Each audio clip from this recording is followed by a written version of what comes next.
वास्तवदर्शी विचार व भावना प्रकट करणारा गुलमोहर हा काव्यसंग्रह असून कवयित्री प्राध्यापिका आशा पाटील यांच्या काव्य प्रतिभेचा आविष्कार त्यातून दिसून येतो, असे मत मविप्रच्या सरचिटणीस निलिमाताई पवार यांनी व्यक्त केले। या काव्यसंग्रहाचे प्रकाशन मविप्रच्या मध्यवर्तीय कार्यालयाच्या सभागृहात मान्यवरांच्या हस्ते झाले। आमदार देवयानी फरांदे, जयंत महाजन, संस्थेचे संचालक सचिन पिंगळे, रायभान काळे आदी यावेळी उपस्थित होते। आपल्या मनातील विचार, भावना, आंदोलने विनम्रतेने अत्यंत सावकाशपणे कागदावर उतरविणे अत्यंत अवघड असते, कारण मनाला विचारत बुद्धीकडून तपासून घेऊन पुढे वाटचाल करावी लागते। त्यामुळे मनातील गोंधळ कमी होत असतो। प्राध्यापिका आशा पाटील यांनी पद्धतशीरपणे गुलमोहर काव्यसंग्रहाच्या माध्यमातून विचार करायला लावला आहे, असेही श्रीमती पवार यांनी म्हटले। यावेळी आमदार देवयानी फरांदे म्हणाल्या की प्राध्यापिका आशा पाटील यांचा कविता संग्रह वास्तवदर्शी विचार व भावना प्रकट करणारा आहे। गुलमोहराचे झाड जेव्हा फुलांनी बहरले असते तेव्हा आपल्या मनात असंख्य विचार थैमान घालत असतात। ती गुलमोहराची टवटवीत फुले आपल्या आयुष्यातील कर्तव्य चोख बजावली पाहिजे याचा विश्वास देत असतात। कविता लिहिणे मनाला विचारांना अभिव्यक्त होण्याचे प्रभावी माध्यम असते। आपल्याला माहित नसणारे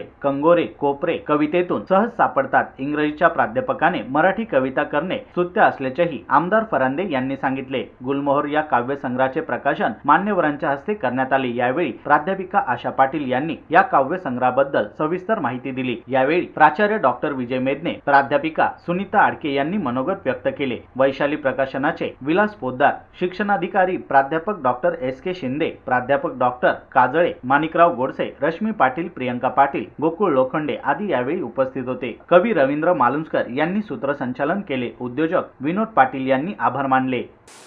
आपल्या दैनंदिन कामकाज सांभाळून प्राध्यापिका आशा पाटील मॅडम यांनी आपल्यामध्ये जे काही उपजत गुण आहे त्या उपजत गुणांना त्या ठिकाणी वाव देऊन एक वास्तववादी चित्र या कवितांमधून या ठिकाणी मांडलेला आहे। त्यांचा हा पहिला काव्यसंग्रह आहे। यानंतरच्या जास्तीत जास्त काव्यसंग्रह त्यांच्या हातून त्या ठिकाणी लिखाण हो आणि आपल्या महाविद्यालयाचं आणि पर्यायानं आपल्या संस्थेचं नाव त्यांनी उज्ज्वल करावं असे मी या ठिकाणी शुभेच्छा देईन।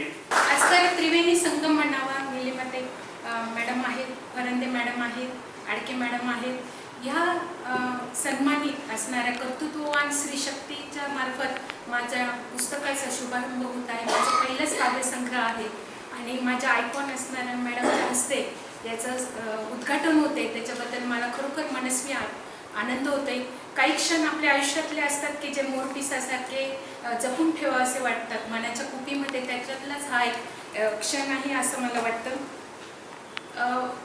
English it is a rich language as well as beautiful language. William वर्ड्सवर्थने पोएट्रीची डेफिनेशन केलेली आहे की poem it is a spontaneous overflow of powerful feelings. आणि मराठी भाषा तर आपली अमृताताई पैजा जिंकेल। मराठीमध्ये अनेक साहित्यिक होऊन गेले, कवितेच्या अनेक व्याख्या केलेल्या आहेत। कुसुमाग्रजांची कणा या कवितेतील मला काही ओळी असं आठवतात की मोडून सर जरा एकटेपणा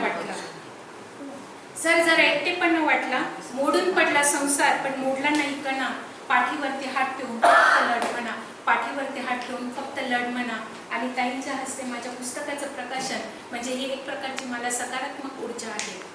कविता हे एक अभिव्यक्तीचं सशक्त माध्यम आहे, विचार आणि भावनांचं प्रभावी साधन आहे। कवितेमुळे आपल्याला एनरिच करणारे अनुभव मिळतात। कवितेमुळे विशाल सागरात, ध्रुव्य आकाशात, क्षितिजा पलीकडे बघण्याचं जे मनोधैर्य मिळतं, शब्दांचा उत्सव साजरा करण्यासाठी सशक्त पाठबळ मिळतं, ते कवितेच्या माध्यमातून मला मिळालं। आणि म्हणून लॉकडाऊनच्या कालावधीमध्ये थोडा निवांत वेळ मिळाला। या ठिकाणी गदी माडगुळकरांच्या सारखं शीघ्र कवी रामायणाचं सार सांगताना सांगतात की पराती नाही पुत्र जगती मानवाचा। आपल्या कोविड-19च्या पार्श्वभूमीवर मन खूप विषण्ण झालं आणि मग मी एक माझी स्वतःची विशलिस्ट तयार केली आणि त्याच्यामध्ये असं मी नमूद केलं की किमान आपलं एक तरी पुस्तक असावं। आणि गुलमोहर या काव्यसंग्रहाचं स्वप्नातून सत्यात ते साकार झालेलं आहे। या काव्यसंग्रहासाठी आपण सर्वांनी सदिच्छा दिल्या, आपण सर्वांनी उपस्थिती दर्शवली। या काव्यसंग्रहामध्ये भाषेचं एक विशिष्ट सौंदर्य असतं आणि साहित्याला भाषेचं बंधन नसतं। आणि म्हणून ज्यावेळेस मला ज्या भाषेत कविता सुचली त्या भाषेत मी त्या लिहिल्या। एकूण गुलमोहर या काव्यसंग्रहामध्ये एकूण 42 मराठी कविता आहे, 11 इंग्रजी कविता आहे, 2 हिंदी कविता आहे, मराठी चारोळ्या आहेत, शेरो शायरी आहे आणि कथा ही आहे उंबरठा नावाची, की जी स्त्रीच्या नात्यांची गुंतागुंत समर्पकपणे व्यक्त करण्याचा प्रयत्न केलेला आहे, छोटासा प्रयत्न केलेला आहे. असा एक थोडक्यात संमिश्र स्वरूपाचा हा काव्यसंग्रह आहे. माझ्या साहित्य कलेसाठी आपले प्रकाशक विलास पोद्दार सर यांनी माझ्या साहित्य कलेचं स्वागत केलं, प्रकाशनाची जबाबदारी स्वीकारली, त्याच्याबद्दल मी त्यांचे मनस्वी आभार.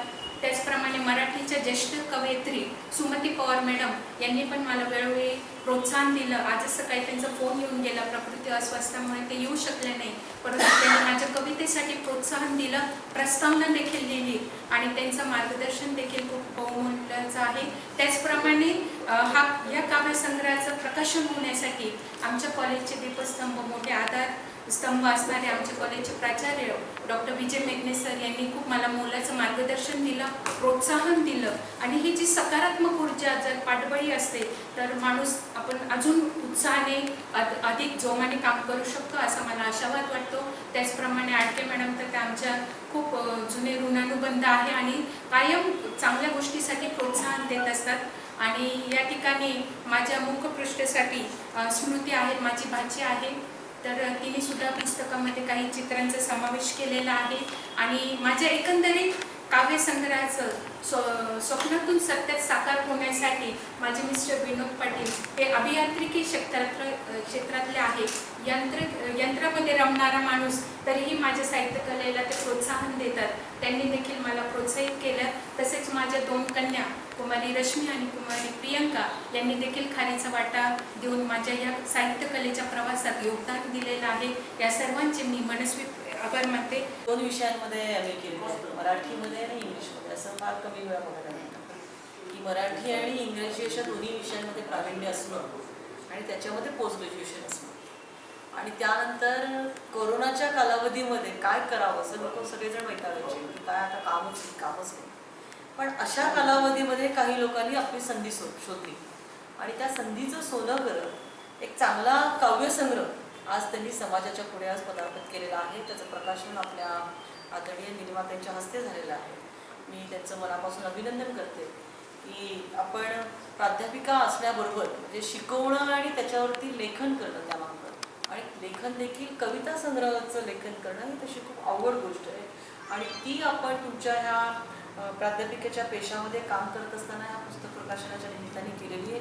मी तुमचं मनापासून अभिनंदन करते की कोरोनाच्या पार्श्वभूमीवरती तुम्हाला गुलमोहर सुचला, नाही तर सगळीकडे कोरोना बघितल्यानंतर मन विष्ण व्हायचं आणि तुमच्यावरती तुमच्या मनामध्ये गुलमोहराची फुलं दिसत होती. ही खूप मोठी गोष्ट आहे. त्याबद्दल मी तुमचं मनापासून अभिनंदन करते. बाईच्या मनामध्ये ज्या ज्या ज्या येतात, दुःखाचा आवेग असेल किंवा तिला काय सामाजिक भाग तिला येतात, तिला ज्या उणिवा भासतात, ज्या अडचणी येतात, त्या सगळ्यांचा विषय ह्याच्यामध्ये घेतलेला आहे. त्यामुळे कुठल्याही महिलेला पटकन आवडणारं हे पुस्तक आहे. त्यानंतर त्यांनी उंबरठा नावाची कथा लिहिलेली आहे, ती पण महिलेच्या सगळ्या ह्याच्याबद्दलच लिहिलेलं आहे की म्हणजे उंबरठा कोणाला विचारात न घेता ओलांडला तर काय होतं आणि सगळे सुख असताना सुद्धा ओलांडला तर काय होतं, येणाऱ्या अडचणींवर खूप छान त्यांनी ती गोष्ट पण घेतलेली आहे. सगळ्या बाजूंनी परिपूर्ण असे पुस्तक झालेलं आहे. आणि असाच स्टाफ जेव्हा आपल्याकडे आहे तेव्हा त्याचा खूप अभिमान मला वाटतो की आणि असाच स्टाफ हवा. असं म्हणतात की एका यशस्वी पुरुषाच्या मागे एक स्त्री खंबीरपणे उभी राहते म्हणून तो यशस्वी होतो. तसंच या यशस्वी स्त्रीच्या मागे एक पुरुष खंबीरपणे उभा राहिला. नमस्कार, माझे नाव रश्मी पाटील. कोरोनाच्या काळामध्ये लॉकडाऊनमध्ये माझ्या आईने एक मोहर नावाचं एक पुस्तक लिहिलं. त्याच्यामध्ये मराठी हिंदी इंग्लिश सर्व कविता आहेत. या पुस्तकाचं प्रकाशन करण्यासाठी आज आपले मवित्राचे सरचिटणीस माननीय निर्माताई पवार, तसेच आपले आमदार देवानीताई फरांदे, आपले प्राचार्य मेघने सर आणि आडके मॅडम हे सर्व पुस्तक प्रकाशनासाठी आल्याबद्दल त्या सर्वांचे मनापासून आभार. ह्या पुस्तकातील मराठी हिंदी चारोळ्या सर्व आहे. त्याच्यामध्ये उंबरठा ही कविता मला अत्यंत आवडते. त्याच्यामध्ये स्त्री जेव्हा उंबरठा पार करते तेव्हा तिला काय काय प्रॉब्लेम्स येतात, संघर्ष होता, आपले नाते सांभाळावं लागतं, ह्या सर्वांचं सांभाळत स्त्री कशी आपलं काम करते याबद्दल ही कथा आहेत ती मला अत्यंत भावतात.